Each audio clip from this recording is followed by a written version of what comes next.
Hello everyone, welcome to channel learn with ease. आज हम solve करेंगे कैश बुक चैप्टर से question number 4, chapter 11 DK Goyal की book से class 11 accounts. Online classes, online tuitions के लिए आप मुझे स्क्रीन पर दिए गए नंबर पर व्हाट्सएप कर सकते हो अपना नाम और क्लास। और आप अगर सॉल्यूशन ढूंढ रहे हो टीएस ग्रेवाल और DK Goyal new edition book के, तो चैनल के होम टैब पर क्लिक करो। आपको सॉल्यूशंस अपलोडेड मिलेंगे। वो सेक्शन में एमसीक्यूज मिलेंगे क्विज के फॉर्मेट में, और एमसीक्यूज के सॉल्यूशन है शॉर्ट सेक्शन में। तो बहुत कुछ है चैनल पर, विजिट द चैनल। अच्छा लगे तो शेयर और सब्सक्राइब जरूर करना। क्वेश्चन नंबर 4 में आपको सिंगल कॉलम कैश बुक में रिकॉर्ड करनी है ये ट्रांजेक्शन। कैसे करोगे? फॉर्मेट तैयार है। तो सबसे पहली ट्रांजेक्शन है कैश इन हैंड 2,50,000। इसका मतलब आपके पास ये कैश का बैलेंस है। यहाँ पर नया बिजनेस नहीं स्टार्ट कर रहे हो, कैपिटल नहीं इंट्रोड्यूस कर रहे, ये ऑलरेडी आपके पास बैलेंस है। तो आप कहाँ दिखाओगे? एसेट है तो डेबिट बैलेंस है, डेबिट साइड पर टू बैलेंस बीटी 2,50,000। इसके बाद नेक्स्ट ट्रांजेक्शन में आपने कैश में सेल की 4 लाख की, जिस पर जीएसटी भी है। अब कंफ्यूजन ये है कि ये 4 लाख में जीएसटी इंक्लूडेड है या नहीं है। जीएसटी का चैप्टर कर चुके हो, जर्नल एंट्री सीख चुके हो। तो जब कैश सेल लिखा है 4 लाख, इसका मतलब सेल अकाउंट को आपने 4 लाख से क्रेडिट किया।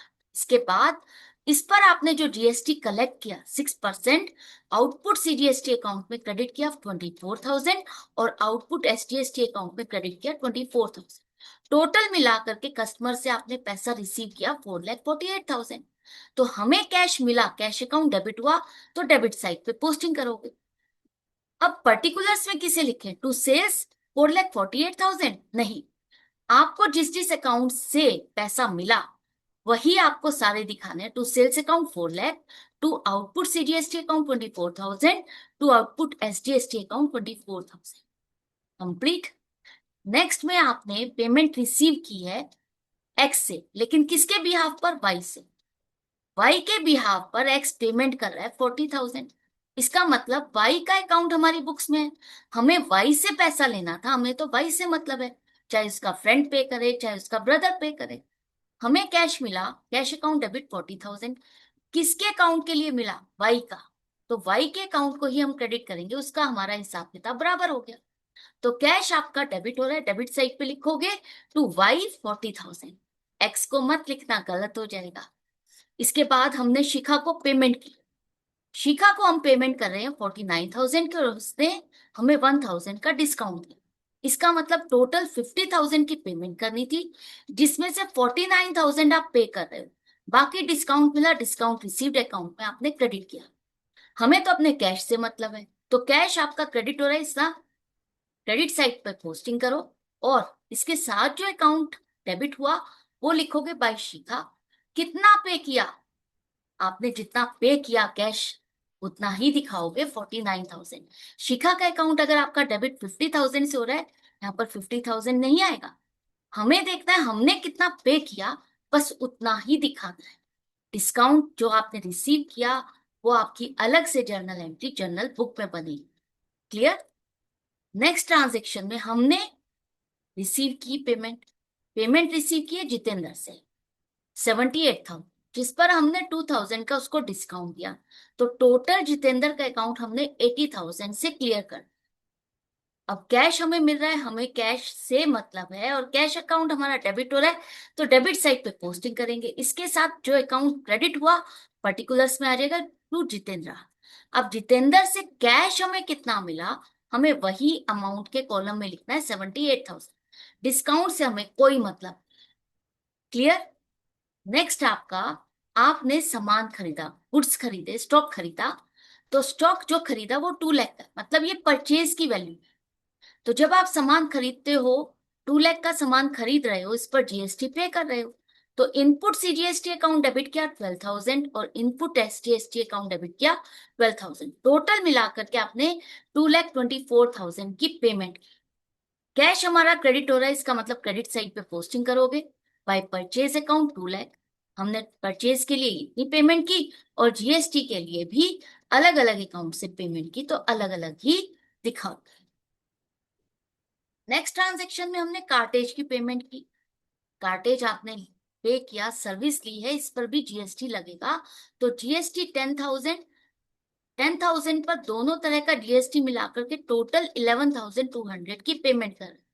तो ये 11,200 की पेमेंट आपको दिखानी है क्रेडिट साइड पे, कार्टेज के नाम पर 10,000 और जीएसटी के नाम पर 600 अलग अलग दिखाओ। क्लियर है? अब तो कोई डाउट या कंफ्यूजन नहीं है। नेक्स्ट है कि आपने रेमिटेड टू अनुज, इसका मतलब है आप पेमेंट कर, discount allowed by him, discount आप नहीं दे रहे हो, उससे आपको डिस्काउंट मिला 1,200 का, मतलब 20,000 में से 18,800 की हमने पेमेंट की। तो पेमेंट करेंगे तो क्रेडिट साइड पे किसको पेमेंट की? अनुज को, तो बाय अनुज कितनी पेमेंट की? 18,800। That's it. इसके बाद हमने पैसा रिसीव किया विकास से, सिंपल पेमेंट रिसीव कर रहे हैं तो कैश अकाउंट आपका डेबिट हो रहा है, तो डेबिट साइड पे पोस्टिंग करोगे टू विकास 5,000। आपने लोन लिया पलक से, तो पलक से लोन ले रहे हो, कैश आ रहा है, तो आपको सिंपली कैश रिसीव हो रहा है तो डेबिट साइड पे लिखना है टू पलक्स लोन अकाउंट 75,000। नेक्स्ट ट्रांजेक्शन में हमने मोहित से पेमेंट रिसीव की, कितनी? 39,000, 1,000 का डिस्काउंट दिया, टोटल अकाउंट उसका 40,000 से क्लियर हो गया। तो कैश हमें रिसीव हो रहा है, कैश अकाउंट आपका डेबिट हो रहा है, डेबिट साइड पे पोस्टिंग करोगे, किससे मिला? टू मोहित, कितना मिला? 39,000। लास्ट ट्रांजेक्शन में हमने पेमेंट की है ललित, 30,000 का उसका अकाउंट स्टैंड कर रहा है, जिसमें से 27,000 हम पे करके उसका अकाउंट क्लियर कर रहे हैं। 30,000 में से इतनी पेमेंट कर रहे हो, मतलब बाकी का आपको डिस्काउंट मिला। तो हमने कितना पे किया हमें उससे मतलब है, पेमेंट कर रहे हैं तो क्रेडिट साइड पे किसको पे कर रहे हैं? ललित को, तो बाय ललित, और कितना पे किया? 27,000। तो जर्नल एंट्री बना करके कितना सिंपल हो जाता है, आपको कंफ्यूजन नहीं रहती कि कहाँ मैं पोस्ट करूं, डेबिट करूं, क्रेडिट करूं। तो स्टार्टिंग में आपको प्रैक्टिस इसी तरह से करनी है ताकि कैश बुक का चैप्टर आपके लिए सुपर इजी हो जाए। अब सारी ट्रांजेक्शन्स को आपने रिकॉर्ड कर लिया, एंड में अब आपको बैलेंस निकालना है, क्लोजिंग बैलेंस। कैसे निकालोगे? सबसे पहले डेबिट साइड का टोटल करो, उसमें से माइनस करो क्रेडिट साइड का टोटल, 3,30,000, तो बैलेंस आ रहा है 6,05,000। कहाँ लिखोगे? दोनों साइड का टोटल सेम करना है, तो डेबिट साइड का टोटल ज्यादा है तो हमें क्रेडिट साइड पे लिखना होगा, December 31st by balance CD 6,05,000। अब इस बैलेंस को हम क्या कहेंगे?